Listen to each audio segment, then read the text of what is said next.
as founder and managing director of the Center for Agricultural Development Reinforcing Institutions, or CARD MRI, Dr. Jaime Ali has received numerous awards, including the prestigious 2008 Ramon Magsaysay Award for Public Service for his successful adaptation of microfinance in the Philippines, providing self-sustaining comprehensive services for women who are financially challenged and their families. Although he is a very busy man, overseeing more than 1 million clients of CARD MRI, and as a consultant to Grameen Foundation in the United States of America, and as microfinance expert, advisor, and consultant to countries such as Vietnam, Laos, Myanmar, Bhutan, East Timor, and Indonesia, he remains rooted and stays very close to his home. We are privileged, and I am very honored, that I am in the company of a Ramon Magsaysay awardee, and he has made time for us so that he might share 2 favorite San Pablo recipes, very, very unique to this place. We are here in Kapihan ni Inay to do these 2 dishes, and we are joined, of course, by Miss Annie Ali. We'll start first with kinilaw na hipon.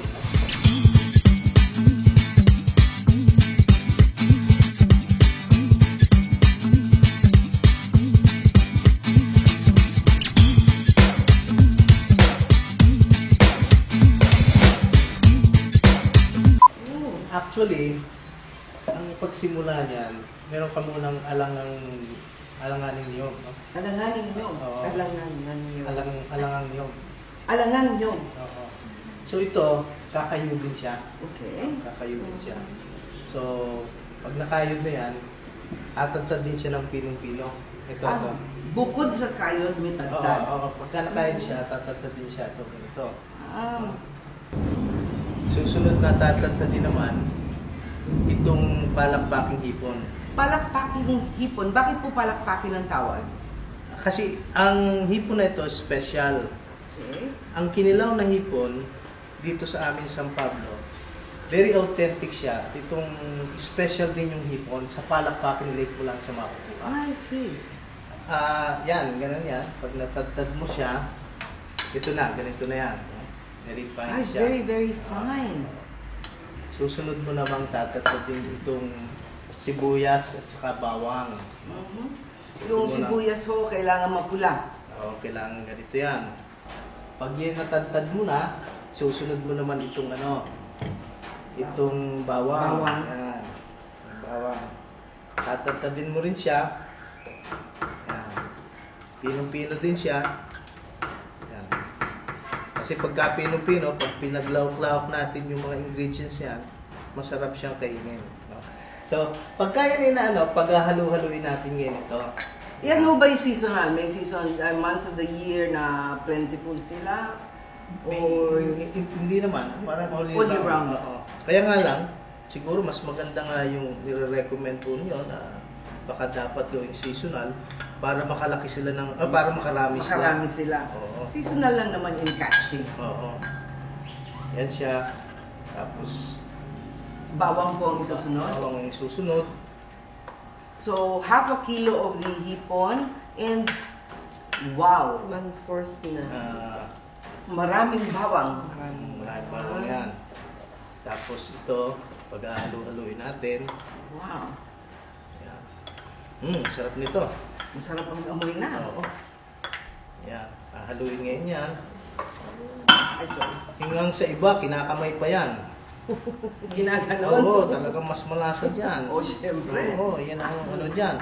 Tapos, itong aking better half, nagmamadaling ilagay itong Ayan, lalagay na natin ito. Ito naman yung alanganing niyog. Alangan na niyog. Alangan na niyog. 12, mas matigas siya kaysa buko. Kaya siya, pero mas malambot kaysa mature na niyog. Susunod po ay... Tapos lalagyan natin ng paminta.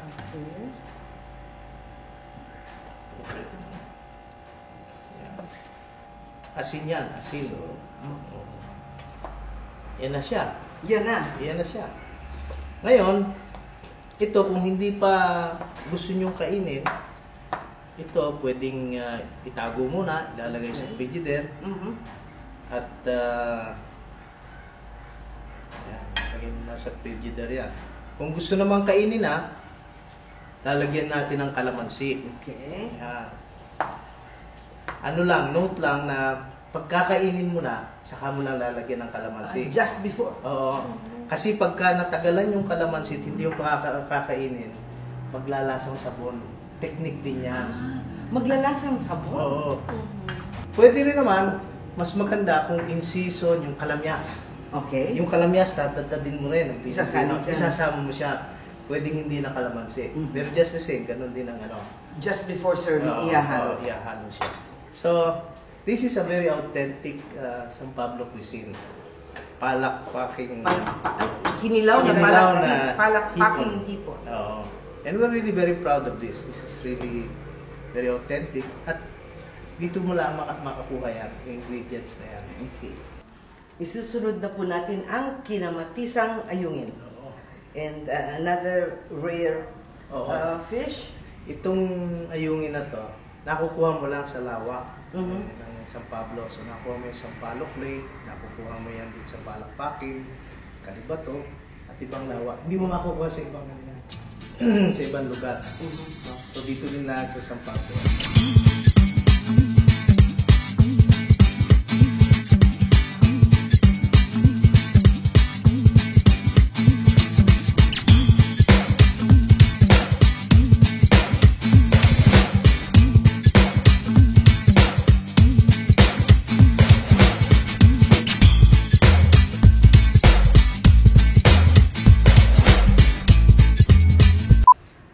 Ang una dito, itong hugas bigas, no? Okay.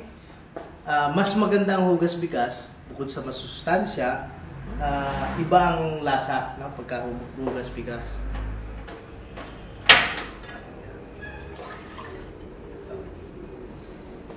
Okay, yun ako. Ito naman, pakukuluin muna natin, no? Dapat ating dapat muna pakukuluin muna natin 'to. At pagka nakakulo na, nalagay natin itong kamatis. Buo siya. Ang ano naman dito, half kilo na ayungin, tapos 2 basong hugas bigas, Okay. mga 8 kamatis, Mhm. ganito, tapos 3 pirasong Sili. sili, tapos mga 10 mga pirasong mga bawang. No? At Tapos ito po. ito naman, ito ay sili, no? Talbos ng ng sili. sili, no? Ating pag-aano natin, sasangkap natin yan maya-maya. Siyempre, the usual may asin at saka may paminta. This kind of diet. Medyo pwede na ba ito? Simmer? Pwede na. Ang 8 lang. Walo. Hinog na hinog kailangan ng Mas kamatis. maganda kung Hinog na hinog. hinog na hinog siya.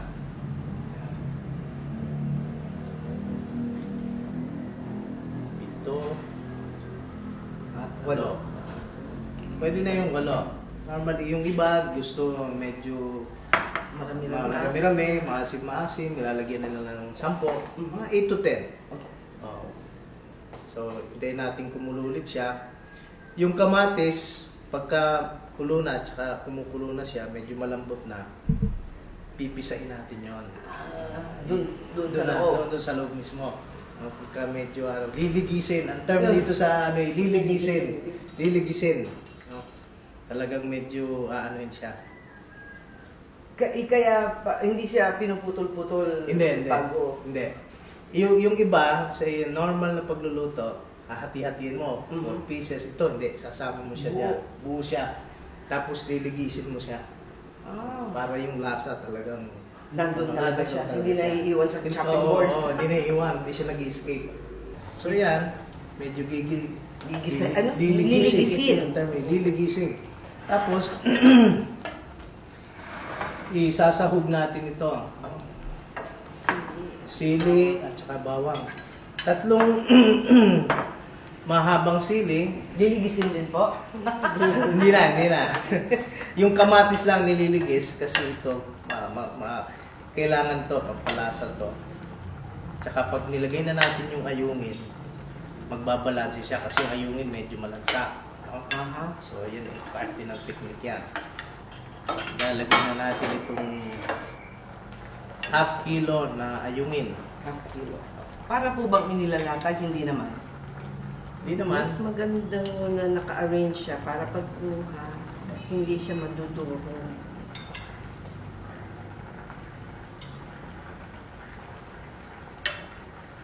Ay, baka pwede na ito. Tingnan natin ito. Nagiging pa lang parang mas silvery ang ayungin kapag naluluto. Oo.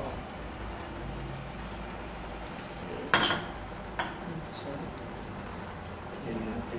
Kasi siya hindi na rin nagsusalt sa pagkain. Ay, Kaya lang, baka pag tinikman nyo, walang lasa. Ito naman, lalagay na natin dito. Mga more than one cup.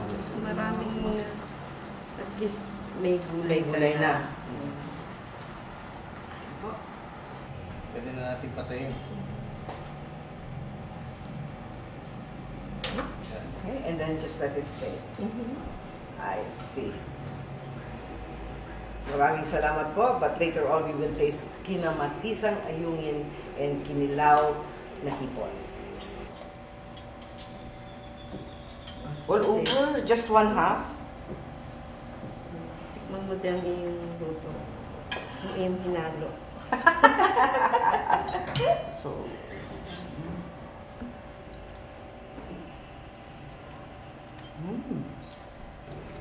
Ito ay talagang best eaten with your bare hands. Naku, that's a challenge.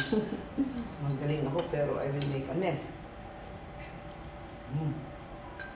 Sarap na. This is best eaten with rice po. Oo. Such Maraming salamat po sa inyo for sharing these two recipes with us. I have a wish for the success of CARD and all the other projects, and also the wish that the resources of both the hipon and the ayungin will ever thrive. Maraming salamat.